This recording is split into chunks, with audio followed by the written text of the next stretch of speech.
The ROG Strixscope PKL Deluxe is a 10 keyless version of the regular Strixscope keyboard that ASUS launched some time ago, and just like that keyboard, it is built really well and offers some interesting features, like some really interesting features that you definitely won't want to miss.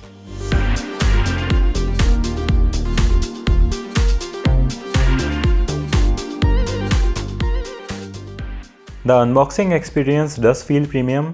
You get a manual, a warranty card, a very good wrist rest that we'll talk about later, a braided detachable USB Type-C cable, and finally the keyboard in this bag. This is one of the best built keyboards on the market. The compact design with floating keycaps looks modern. The key switches are on this thick metal plate which has a really good brushed finish texture, and there is literally zero flex in this keyboard. Even at its bottom, you have these really nice textures that fit very well.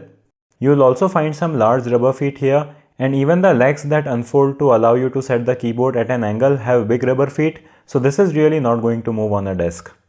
The ROG logo on top right looks really great, as the RGB underneath is well diffused, and even when it is turned off, it has this silver mirror finish that looks really nice.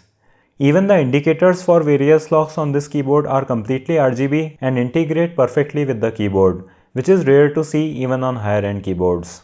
This is the deluxe version of this keyboard, which comes with a wrist rest, and I really think that this is worth getting. It is large and nicely padded, and it also has the ROG texture on its right and another logo with text at its bottom along with the rubber feet.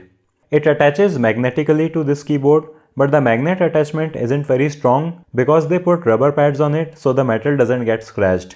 But a consequence of that is that it can detach easily. Overall, I think that ASUS has really perfected their design on this one, and it really feels better in person than it looks on camera. By the way, make sure that you are subscribed to the channel with bell icon so you don't miss out on future videos. You also get this very nice RGB strip on the front of this keyboard, and it adds some really nice RGB glow to your desk. Now the unfortunate part is that it gets completely covered if you attach the wrist rest. Now this is something that they cannot help, and adding RGB to wrist rest would have made this unnecessarily expensive. So if you get the cheaper version without the wrist rest, you will at least have a more colorful experience. The keyboard features a removable USB Type-C cable, which is thankfully not unnecessarily thick, and even though it is braided, it is very easy to route. This feature also makes plugging the keyboard easier if you have a complicated desk setup.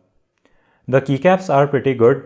They are ABS plastic keys, but they have a grippy texture on them that doesn't get oily, and while I prefer a cleaner font on the keycaps, the ROG font does let a lot of light pass through the keyboard.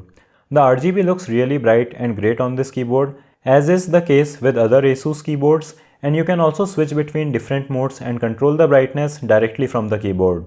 One feature that this lacks compared to their full-sized keyboard is the ability to customize color directly from the keyboard itself. But that is understandable as we have limited space here. ASUS keyboards also have the ability to record macros on board without needing the software, and this can come in really handy as you can assign macros in middle of your gameplay. These profiles are stored on a hardware level, so this can also be very useful if you have to take your keyboard to a gaming event. The media keys on top share their space with the function keys, so by default they will control the volume and media if you press them, and to use the function keys you have to press them with the FN button. But if you enable the function lock, then the function keys will be the default and media keys will be the secondary function, so you can switch according to what you are doing. One unique feature of the Strixscope series is that you have a longer control key on it. Now this is kind of useful for gaming as it does become easier to press, so you can do things like crouch sliding more easily, and a smaller Windows key also means that you won't hit it accidentally. But Windows key is also needed for a lot of shortcuts when operating Windows, so all of those shortcuts become difficult to use. So if you only play games on your PC, it can be good, but overall I think that it makes the usability of this keyboard worse than the benefit that you would get by having a longer control key. This will also make replacing the keycaps difficult as you won't find compatible keycaps set for bottom row. And then there is the privacy key, which is a very special feature on some ASUS keyboards. What it basically does is hide everything on the desktop and also mute the audio. So for example, if you are watching some adult content on your PC and someone comes to your room, you can just press it and it will show desktop. And if you have anything hardcore going on, then the audio will also be muted. While this key works perfectly with your incognito tabs, it doesn't work if you have a game running in exclusive full screen mode. So it may not hide the embarrassment of playing PUBG Mobile with an emulator. Pressing it again will bring back your content and will also unmute the audio. You can of course also use this key for some other purposes, like if you are using internet banking or buying a gift for someone, but deep down in your heart, you know what this is about. If you have eyes, you must have noticed that this is a 10 keyless keyboard, which means that you don't have the numpad.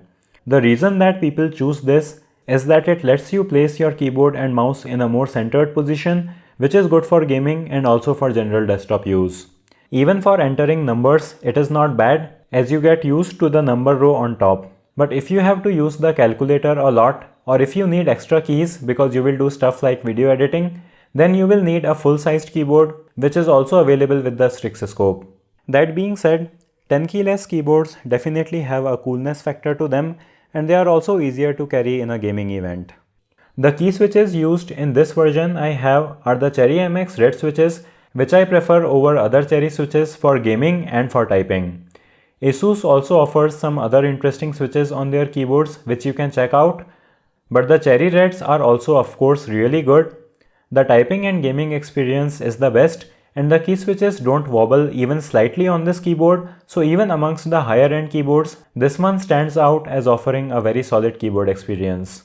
The ROG Armory software isn't working with this keyboard at the moment, at least for me, so this may get fixed soon as this is a new product. I have tried this software with other Asus keyboards and it works well enough. It offers plenty of options for customization along with some other additional features like tracking your key press heat map. The profile switching function doesn't work perfectly, but you don't really need that as you can easily switch between the 6 profiles directly from the keyboard. You can also control the lighting and sync it using Aura Sync, but it's not being detected at the moment. So this will also be updated and it will allow you to sync the keyboard with your PC if you have an Asus motherboard. So overall, the ROG Strix Scope is a very solid 10 keyless keyboard by Asus. It is built and designed extremely well. Everything feels really premium and the features it offers are really great and you don't need to use software for a lot of them.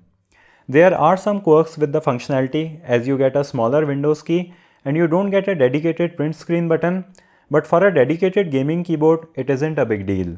We don't have a price on this as it is a very new product, but the non-deluxe version sells at around $120 which is actually a good price for this. And this version with the wrist rest must cost a little more. I am also not sure about the availability of this deluxe version in India, but I'll have links in the video description whenever it becomes available so you can check that out. You can also check out the other keyboards that I have reviewed by clicking on this playlist, and I would love to hear your thoughts about this keyboard in the comment section. So thanks for watching. Give this video a thumbs up if you liked it or a thumbs down if you disliked it. Subscribe with bell icon. Thanks for watching and I'll see you in the next one.